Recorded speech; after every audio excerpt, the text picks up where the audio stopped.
ਪੰਜਾਬੀ ਸਾਹਿਤ ਚੈਨਲ ਤੇ ਸਾਰਿਆਂ ਦਾ ਸਵਾਗਤ ਹੈ। ਅੱਜ ਦੀ ਵੀਡੀਓ ਹੈ ਜੋ ਰਸ ਸਿਧਾਂਤ ਉੱਪਰ ਹੋਣ ਵਾਲੀ ਹੈ, ਜੋ ਕਿ UGC net first unit syllabus ਦੇ ਫਸਟ ਯੂਨਿਟ ਵਿੱਚ ਇਹ ਹੈ। ਰਸ ਸਿਧਾਂਤ ਸੰਪਰਦਾਇ। ਰਸ ਸਿਧਾਂਤ ਦੇ ਬਾਨੀ ਭਰਤ ਮੁਨੀ ਜੀ ਸਨ। ਭੋਜਰਾਜ, ਮੰਮਟ, ਜਗਨਨਾਥ ਜਿਹੇ ਵਿਦਵਾਨਾਂ ਨੇ ਇਸ ਸਿਧਾਂਤ ਦੇ ਵਿਕਾਸ ਵਿਸਥਾਰ ਵਿੱਚ ਮਹੱਤਵਪੂਰਨ ਯੋਗਦਾਨ ਪਾਇਆ ਸੀ। ਇਸ ਸਿਧਾਂਤ ਅਨੁਸਾਰ ਰਸ ਹੀ ਕਾਵਿ ਦੀ ਆਤਮਾ ਮੰਨਿਆ ਗਿਆ ਹੈ, ਅਰਥਾਤ ਰਸ ਦਾ ਪ੍ਰਗਟ ਹੋਣਾ ਹੀ ਉੱਤਮ ਕਾਵਿ ਦੀ ਨਿਸ਼ਾਨੀ ਹੈ। ਭਾਰਤੀ ਕਾਵਿ ਸ਼ਾਸਤਰ ਅਨੁਸਾਰ ਰਸ ਤੋਂ ਭਾਵ ਕਾਵਿ ਰਸ ਤੋਂ ਹੈ, ਜਿਹੜਾ ਕਿ ਮਨੋਵਿਗਿਆਨ ਅਵਸਥਾ ਦਾ ਹੀ ਇੱਕ ਅਨੁਭਵ ਹੈ। ਆਚਾਰਿਆ ਭਰਤ ਮੁਨੀ ਦਾ ਗ੍ਰੰਥ ਹੈ ਨਾਟਯ ਸ਼ਾਸਤਰ। ਉਸ ਵਿੱਚ ਉਸਨੇ ਰਸ ਦੀ ਵਿਆਖਿਆ ਕੀਤੀ ਹੈ। ਵਿਭਾਵ, ਅਨੁਭਾਵ, ਸੰਚਾਰੀ ਭਾਵ, ਸੰਜੋਗ ਤੋਂ ਹੀ ਜੋ ਰਸ ਦੀ ਉਤਪੱਤੀ ਹੁੰਦੀ ਹੈ। ਵਿਭਾਵ ਕਾਵਿ ਬਿਆਨ ਹੋਏ ਉਸ ਕੁਦਰਤੀ ਦ੍ਰਿਸ਼ ਜਾਂ ਨਾਇਕ ਨਾਇਕਾ ਦੇ ਬਿੰਬ ਹਨ, ਜਿਨ੍ਹਾਂ ਦੇ ਵਰਣਨ ਤੋਂ ਦਰਸ਼ਕ ਸਰੋਤਾ ਸੁੱਤੇ ਭਾਗ ਜਾਗਦੇ ਹਨ। ਵਿਭਾਵ ਕੀ ਹੈ? ਕੁਦਰਤੀ ਦ੍ਰਿਸ਼ ਜੋ ਰਚਨਾ ਵਿੱਚ ਵਾਤਾਵਰਨ ਸਿਰਜਿਆ ਜਾਂਦਾ ਹੈ, ਉਹ ਵਿਭਾਵ ਹੈ। ਅਨੁਭਵ ਉਹ ਕਿਰਿਆਵਾਂ ਜਾਂ ਹਰਕਤਾਂ ਹਨ ਜੋ ਸਰੀਰ ਜਾਂ ਮਨ ਵਿੱਚ ਉਤੇਜਨਾ ਜਗਾਉਂਦੀਆਂ ਹਨ। ਸੰਚਾਰੀ ਭਾਵ ਅਟਿਕਵੇਂ ਅਤੇ ਥੋੜ੍ਹ ਚਿਰ ਵਾਲੇ ਭਾਵ ਹੁੰਦੇ ਹਨ, ਜਿਵੇਂ ਡਰ, ਭੈ, ਚਿੰਤਾ, ਪਿਆਰ, ਸ਼ੰਕਾ, ਕ੍ਰੋਧ। ਰਸ ਸਿਧਾਂਤ ਵਿੱਚ ਸਧਾਰਨੀਕਰਨ ਦਾ ਸੰਕਲਪ ਵਿਸ਼ੇਸ਼ ਮਹੱਤਵ ਰੱਖਦਾ ਹੈ। ਪਾਠਕ ਲੇਖਕ ਰਚਨਾ ਦਾ ਇੱਕ ਰਸ ਸ਼ਾਮਿਲ ਹੋਣਾ ਹੀ ਸਧਾਰਨੀਕਰਨ ਹੈ।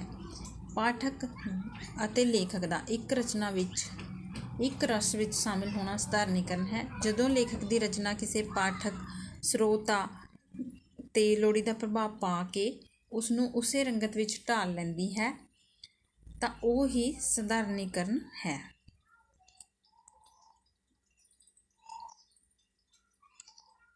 ਰਸ ਹੈ ਜੋ 8 ਕਿਸਮ ਦਾ ਹੁੰਦਾ ਹੈ: ਸ਼ਿੰਗਾਰ ਰਸ, ਕਰੁਣਾ ਰਸ, ਬੀਰ ਰਸ, ਅਦਭੁਤ ਰਸ, ਵਿਭਤਵ ਰਸ, ਸ਼ਾਂਤ ਰਸ, ਰੁਦਰ ਰਸ, ਭਿਆਨਕ ਰਸ, ਹਾਸ ਰਸ। ਇਸ ਬਾਰੇ ਅੱਗੇ ਪੜ੍ਹਾਂਗੇ। ਅੱਗੇ ਹੈ ਵਿਭਾਵ ਕੀ ਹੈ। ਭਾਰਤੀ ਕਾਵਿ ਸ਼ਾਸਤਰ ਦੇ ਇਤਿਹਾਸ ਵਿੱਚ ਸਭ ਤੋਂ ਪਹਿਲਾਂ ਰਸ ਦੇ ਲੱਛਣ ਭਰਤ ਮੁਨੀ ਨੇ ਆਪਣੇ ਪ੍ਰਸਿੱਧ ਗ੍ਰੰਥ ਨਾਟਯ ਸ਼ਾਸਤਰ ਵਿੱਚ ਪ੍ਰਗਟਾਏ ਹਨ। ਭਰਤ ਮੁਨੀ ਨੇ ਪ੍ਰਸਿੱਧ ਉਕਤੀ ਵਿੱਚ ਕਿਹਾ ਹੈ: ਵਿਭਾਵਾਨੁਭਾਵ ਵੈਵਿਚਾਰ ਸੰਜੋਗਾ ਰਸ ਨਿਸਪੱਤੀ। ਯਾਨੀ ਕਿ ਵਿਭਾਵ, ਅਨੁਭਾਵ ਅਤੇ ਸੰਚਾਰੀ ਭਾਵ ਦੇ ਸੰਜੋਗ ਨਾਲ ਹੀ ਰਸ ਦੀ ਉਤਪੱਤੀ ਹੁੰਦੀ ਹੈ। ਇਹ ਜੋ ਉਕਤੀ ਹੈ ਇੰਪੋਰਟੈਂਟ ਹੈ।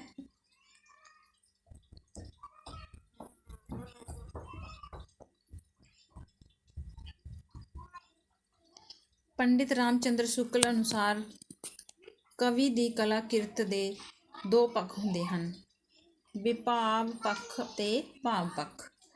ਕਵੀ ਇੱਕ ਪਾਸੇ ਤਾਂ ਉਹਨਾਂ ਵਸਤੂ, ਵਿਸ਼ਿਆਂ ਅਤੇ ਦ੍ਰਿਸ਼ਾਂ ਸਥਿਤੀਆਂ ਦਾ ਚਿੱਤਰਨ ਕਰਦਾ ਹੈ ਜਿਹੜੀਆਂ ਮਨ ਵਿੱਚ ਭਾਵਾਂ ਨੂੰ ਜਗਾਉਣ ਅਤੇ ਤੀਬਰ ਕਰਨ ਵਿੱਚ ਸਮਰੱਥ ਹੁੰਦੀਆਂ ਹਨ, ਉਹ ਵਿਭਾਵ ਹਨ, ਤੇ ਦੂਜੇ ਪਾਸੇ ਕਵੀ ਉਹਨਾਂ ਵਸਤੂਆਂ ਦੇ ਅਨੁਕੂਲ ਭਾਵਾਂ ਦੇ ਕਈ ਰੂਪਾਂ ਦਾ ਸ਼ਬਦਾਂ ਰਾਹੀਂ ਵਰਣਨ ਕਰਦਾ ਹੈ, ਉਹ ਭਾਵ ਹੁੰਦੇ ਹਨ।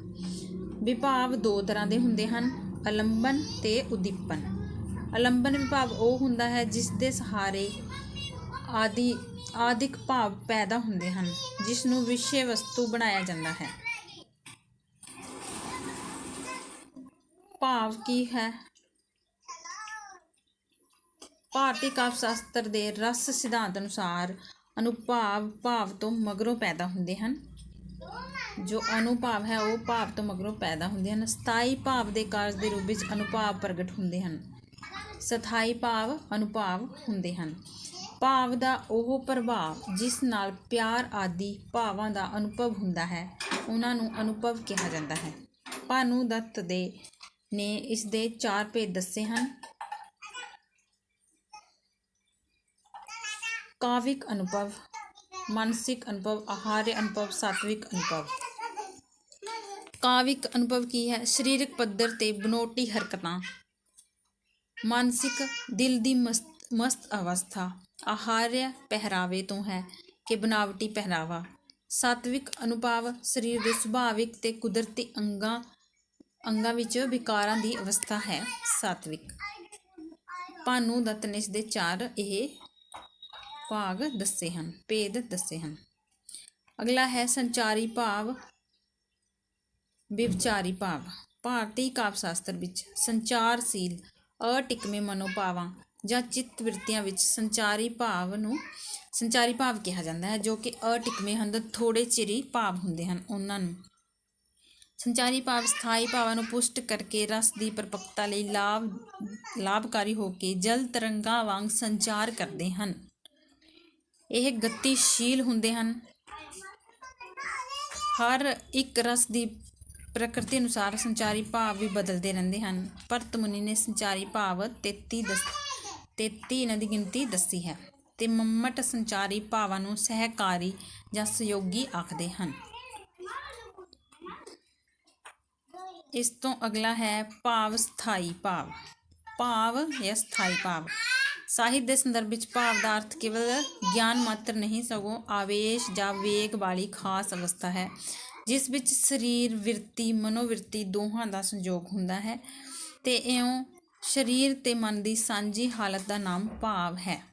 ਜੋ ਭਾਵ ਉਤਪੰਨ ਹੁੰਦੇ ਹਨ ਮਨ ਵਿੱਚ, ਉਸ ਨਾਲ ਕੀ ਹੈ, ਸਰੀਰ ਵਿੱਚ ਵੀ ਕੋਈ ਹਲਚਲ ਹੁੰਦੀ ਹੈ ਤੇ ਮਨ ਵਿੱਚ ਵੀ।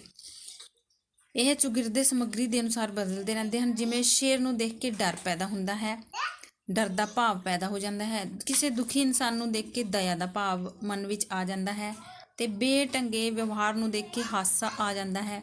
ਇਉਂ ਭਾਵ ਮਨੁੱਖ ਦੀ ਜਮਾਂਦਰੂ ਚਿੱਤ ਬਿਰਤੀਆਂ ਦਾ ਨਾਮ ਹੈ ਤੇ ਇਹੋ ਮਨੋਵਿਕਾਰ ਤੇ ਮਨੋਭਾਵ ਹਨ। ਕੋਈ ਵੀ ਮਨੁੱਖ ਨਿਰਭਾਵ ਨਹੀਂ ਹੁੰਦਾ, ਯਾਨੀ ਕਿ ਸਭ ਦੇ ਅੰਦਰ ਭਾਵ ਵਿਦਮਾਨ ਹੁੰਦੇ ਹਨ ਤੇ ਉਹ ਬਚਪਨ ਤੋਂ ਹੀ ਜਮਾਂਦਰੂ ਪ੍ਰਵਿਰਤੀ ਹੁੰਦੀ ਹੈ। ਇਸ ਤੋਂ ਅੱਗੇ ਹੈ ਸਧਾਰਨੀਕਰਨ। ਸਧਾਰਨੀਕਰਨ ਦਾ ਸਿਧਾਂਤ ਭਾਰਤੀ ਕਾਵਿ ਸ਼ਾਸਤਰ ਦੀ ਅਦੁੱਤੀ ਪ੍ਰਾਪਤੀ ਹੈ। ਨਿਸੰਦੇਹ ਸੰਸਕ੍ਰਿਤ ਆਲੋਚਕਾਂ ਨੇ ਸਧਾਰਨੀਕਰਨ ਦੀ ਕਲਪਨਾ ਕਰਕੇ ਲਲਿਤ ਕਲਾਵਾਂ ਦੇ ਖੇਤਰ ਵਿੱਚ ਸੂਝ ਸੁਆਦ ਦੀ ਸਮੱਸਿਆ ਦਾ ਇੱਕ ਪ੍ਰਮਾਣਿਕ ਹੱਲ ਪੇਸ਼ ਕੀਤਾ। ਕਲਾ ਮਨੁੱਖ ਨੂੰ ਸੂਝ ਸੁਆਦ ਪ੍ਰਦਾਨ ਕਰਦੀ ਹੈ। ਸਧਾਰਨੀਕਰਨ ਸੂਝ ਸੁਆਦ ਸੰਬੰਧੀ ਮਾਨਸਿਕ ਪ੍ਰਣਾਲੀ ਦੀ ਵਿਸ਼ਵ ਪ੍ਰਸਿੱਧ ਵਿਆਖਿਆ ਹੈ। ਮਾਨਸਿਕ ਪ੍ਰਣਾਲੀ ਦੀ ਵਿਸ਼ਵ ਪ੍ਰਸਿੱਧ ਵਿਆਖਿਆ ਹੈ। ਰਸ ਨਿਸਪੱਤੀ ਤੇ ਰਸ ਅਨੁਭੂਤੀ ਦਾ ਸੁੰਦਰ ਸੁਮੇਲ ਹੀ ਸਧਾਰਨੀਕਰਨ ਹੈ। ਯਾਨੀ ਕਿ ਜਦੋਂ ਰਸ ਦੀ ਉਤਪੱਤੀ ਹੁੰਦੀ ਹੈ ਅਤੇ ਉਸ ਨੂੰ ਕੋਈ ਅਨੁਭਵ ਕਰਦਾ ਹੈ, ਉਹਨਾਂ ਦੋਨਿਆਂ ਦਾ ਸੁਮੇਲ ਹੀ ਸਧਾਰਨੀਕਰਨ ਹੁੰਦਾ ਹੈ। ਸਧਾਰਨੀਕਰਨ ਦਾ ਅਰਥ ਹੈ ਸਧਾਰਨ, ਅਸਪਸ਼ਟ, ਵਿਸ਼ੇਸ਼ ਵਸਤਾਂ, ਵਿਚਾਰਾਂ, ਵਰਤਾਰਿਆਂ ਨੂੰ ਸਧਾਰਨ ਪੱਧਰ ਤੇ ਲਿਆਉਣਾ। ਸਧਾਰਨੀਕਰਨ ਵਿੱਚ ਇੱਕ ਤਰ੍ਹਾਂ ਰੂਪਾਂਤਰਨ ਕਲਾ ਦੀ ਦੁਨੀਆ ਵਿੱਚ ਬੇਗਾਨੇ ਨੂੰ ਆਪਣਾ ਬਣਾਉਣ ਦੀ ਪ੍ਰਕਿਰਿਆ ਹੈ। ਬੇਗਾਨੇ ਨੂੰ ਆਪਣਾ ਬਣਾਉਣ ਦੀ ਪ੍ਰਕਿਰਿਆ ਦੀ ਵਿਆਖਿਆ ਹੀ ਸਧਾਰਨੀਕਰਨ ਹੈ। ਜਦੋਂ ਪਾਠ ਰਚਨਾ ਨੂੰ ਪੜ੍ਹ ਰਿਹਾ ਪਾਠਕ ਨਾਟਕ ਕਲਾ ਨੂੰ ਦੇਖ ਕੇ, ਦਰਸ਼ਕ ਦੇ ਕਾਵਿ ਰਚਨਾ ਨੂੰ ਸੁਣ ਕੇ, ਦੇਖ ਕੇ ਜਾਂ ਸੁਣ ਕੇ, ਕਾਵਿ ਰਚਨਾ ਨੂੰ ਸੁਣ ਕੇ ਰਸਾਂ ਨਾਲ ਇੱਕ ਸੁਰਤਾ ਕਾਇਮ ਕਰ ਲੈਂਦਾ ਹੈ, ਸਮਝੋ ਸਧਾਰਨੀਕਰਨ ਦਾ ਅਮਲ ਵਾਪਰ ਰਿਹਾ ਹੈ। ਜੇ ਰਚਨਾਕਾਰ ਰੁਲਾਉਣਾ ਚਾਹੇ ਤਾਂ ਪਾਠਕ ਦੀਆਂ ਅੱਖਾਂ ਵਿੱਚ ਹੰਝੂ ਆ ਜਾਂਦੇ ਹਨ। ਜੇਕਰ ਹਾਸ ਰਸੀ ਦ੍ਰਿਸ਼ ਪੈਦਾ ਹੁੰਦਾ ਹੈ ਤਾਂ ਹਾਸਾ ਆ ਜਾਂਦਾ ਹੈ। ਤਾਂ ਕੀ ਹੈ, ਜੋ ਇੱਕ ਲੇਖਕ ਹੈ ਉਹ ਆਪਣਾ ਸੰਦੇਸ਼ ਪਹੁੰਚਾਉਣ ਵਿੱਚ ਸਫਲ ਹੋ ਗਿਆ, ਸਮਝੋ। ਇਹੀ ਸਧਾਰਨੀਕਰਨ ਦੀ ਪ੍ਰਕਿਰਿਆ ਹੈ। ਰਚਨਾਕਾਰ ਪਾਠਕ ਦੀ ਮਾਨਸਿਕ ਬੌਧਿਕ ਇਕਸੁਰਤਾ ਦੀ ਅਵਸਥਾ ਹੈ, ਸਧਾਰਨੀਕਰਨ ਹੈ। ਰਚਨਾ ਅਤੇ ਰਚਨਾਕਾਰ ਅਤੇ ਪਾਠਕ, ਜੋ ਪੜ੍ਹ ਰਿਹਾ ਹੈ, ਜੋ ਲਿਖ ਰਿਹਾ ਹੈ ਅਤੇ ਰਚਨਾ, ਉਹਨਾਂ ਦੀ ਬੌਧਿਕ ਇਕਸੁਰਤਾ ਹੀ ਸਧਾਰਨੀਕਰਨ ਹੈ। ਸਧਾਰਨੀਕਰਨ ਸਿਧਾਂਤ ਦੀ ਕਲਪਨਾ ਆਚਾਰੀਆ ਪਟਨਾਇਕ ਦੀ ਮਹੱਤਵਪੂਰਨ ਪ੍ਰਾਪਤੀ ਹੈ। ਕਾਵਿ ਰਸ ਦਾ ਆਨੰਦ ਸਿਰਫ ਇਕੱਲੇ ਗਹਿਰੇ ਪਾਠਕ ਦਰਸ਼ਕ ਤੱਕ ਸੀਮਿਤ ਨਹੀਂ, ਸਗੋਂ ਸਾਰੇ ਭਾਵੁਕ ਵਿਅਕਤੀ ਸਾਂਝੇ ਤੌਰ ਤੇ ਇਸ ਦਾ ਸਵਾਦ ਮਾਣਦੇ ਹਨ। ਕਾਵਿ ਰਸ ਕੀ ਹੈ? ਕਾਵਿ ਰਸ ਹੈ, ਇਸ ਦੀ ਗਿਣਤੀ 9 ਮੰਨੀ ਗਈ ਹੈ। ਕਾਵਿ ਰਸ ਸਾਹਿਤਕ ਰਚਨਾ ਵਿੱਚੋਂ ਪੈਦਾ ਹੋਈ ਸੂਝਮਈ ਆਨੰਦ ਨੂੰ ਕਿਹਾ ਜਾਂਦਾ ਹੈ। ਕਾਵ ਰਸ ਵਸਤੂ ਸੰਚਾਰ ਦੀ ਸਥੂਲ ਰਸਾਂ ਨਾਲੋਂ ਵੱਖਰੀ ਹੈ ਤੇ ਇਸ ਨੂੰ ਗੂੰਗੇ ਦੇ ਗੁੜ ਖਾਣ ਵਾਂਗ ਕੇਵਲ ਅਨੁਭਵ ਕੀਤਾ ਜਾ ਸਕਦਾ ਹੈ, ਯਾਨੀ ਕਿ ਦੱਸਿਆ ਨਹੀਂ ਜਾ ਸਕਦਾ। ਇਹ ਨਾਮ ਕੁਮਾਰੀ ਦੀ ਤਰ੍ਹਾਂ ਵਿਸ਼ਮਾਦ ਅਵਸਥਾ ਹੀ ਪੈਦਾ ਕਰਦਾ ਹੈ। ਭਿਆਨਕ ਰੁਦਰ ਵਾਤਸਲ ਰਸ ਵੀ ਪਾਠਕ ਦੇ ਮਨ ਨੂੰ ਸੁਸਵਾਦ ਦਿੰਦੇ ਹਨ। ਅੰਗਰੇਜ਼ੀ ਕਵੀ ਸ਼ੈਲੇ ਅਨੁਸਾਰ ਸਾਡੇ ਸਭ ਤੋਂ ਪਿਆਰੇ ਗੀਤ ਉਹੀ ਹੁੰਦੇ ਹਨ ਜਿਹੜੇ ਉਦਾਸ ਅਤੇ ਗਮਗੀਨ ਹੁੰਦੇ ਹਨ। ਕਿਸ ਨੇ ਕਿਹਾ ਹੈ? ਅੰਗਰੇਜ਼ੀ ਕਵੀ ਸ਼ੈਲੇ ਨੇ। ਮਨੁੱਖ ਦੇ ਮਨ ਅੰਦਰ ਅਨੇਕ ਕਿਸਮ ਦੇ ਜਜ਼ਬੇ ਨਿਵਾਸ ਕਰਦੇ ਹਨ। ਤਕਨੀਕੀ ਭਾਸ਼ਾ ਵਿੱਚ ਇਹਨਾਂ ਨੂੰ ਭਾਵ ਜਾਂ ਮਨੋਭਾਵ ਕਿਹਾ ਜਾਂਦਾ ਹੈ, ਮਨੁੱਖੀ ਜਜ਼ਬਿਆਂ ਨੂੰ। ਸਾਹਿਤਕਾਰ ਵੱਖ-ਵੱਖ ਸਾਹਿਤਕ ਜੁਗਤਾਂ ਰਾਹੀਂ ਮਨੋਭਾਵਾਂ ਨੂੰ ਉਤੇਜਿਤ ਕਰਨ ਦੀ ਕੋਸ਼ਿਸ਼ ਕਰਦਾ ਹੈ। ਜਜ਼ਬੇ ਜਾਂ ਭਾਵ ਤੇਰੇ ਉਤੇਜਿਤ ਹੋਣਗੇ ਉਤਨੀ ਹੀ ਸਪਸ਼ਟ ਰਸ ਦੀ ਉਤਪੱਤੀ ਹੋਏਗੀ। ਜਿਤਨਾ ਵੀ ਮਨੋਭਾਵਾਂ ਨੂੰ ਉਤੇਜਿਤ ਕਰੇਗਾ ਇੱਕ ਸਾਹਿਤਕਾਰ, ਤਾਂ ਰਸ ਦੀ ਉਤਪੱਤੀ ਓਨੀ ਹੀ ਜ਼ਿਆਦਾ ਹੋਏਗੀ। ਮਨੁੱਖ ਦੇ ਮਨ ਅੰਦਰ 9 ਕਿਸਮ ਦੇ ਸਥਾਈ ਭਾਵ ਹਨ: ਰਤੀ, ਹਾਸ, ਸੋਗ, ਕ੍ਰੋਧ, ਉਤਸਾਹ, ਭੈ, ਘ੍ਰਿਣਾ, ਆਸ਼ਚਰਜ, ਵਾਤਸल्य, ਨਿਰਵੈਦ, ਭਗਤੀ।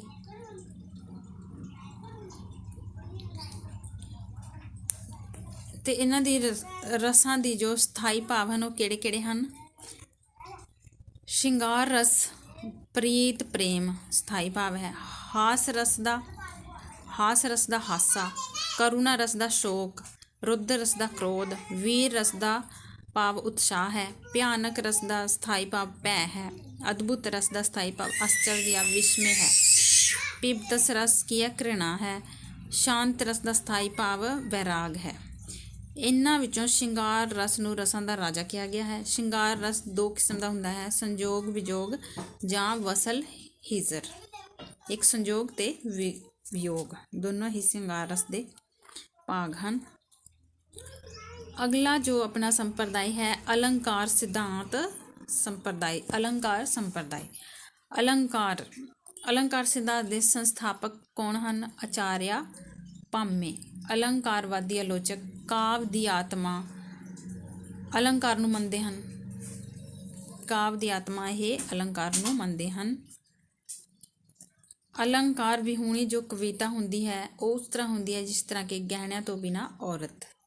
ਉਂਝ ਵੀ ਅਲੰਕਾਰ ਦਾ ਅਰਥ ਗਹਿਣਾ ਜਾਂ ਸਜਾਵਟ ਹੀ ਹੁੰਦਾ ਹੈ। ਅਲੰਕਾਰ ਕਾਵਿ ਸੁੰਦਰਤਾ ਨੂੰ ਵਧਾਉਣ ਦਾ ਇੱਕ ਸਾਧਨ ਹੁੰਦਾ ਹੈ। ਅਲੰਕਾਰ ਕਵਿਤਾ ਦੇ ਸਮੁੱਚੇ ਪ੍ਰਭਾਵ ਨੂੰ ਤੀਬਰ ਕਰਨ ਦੇ ਨਾਲ-ਨਾਲ ਉਹਨਾਂ ਦੀ ਅਰਥ ਵਿੱਚ ਵੀ ਸਪਸ਼ਟਤਾ ਲਿਆਉਂਦਾ ਹੈ।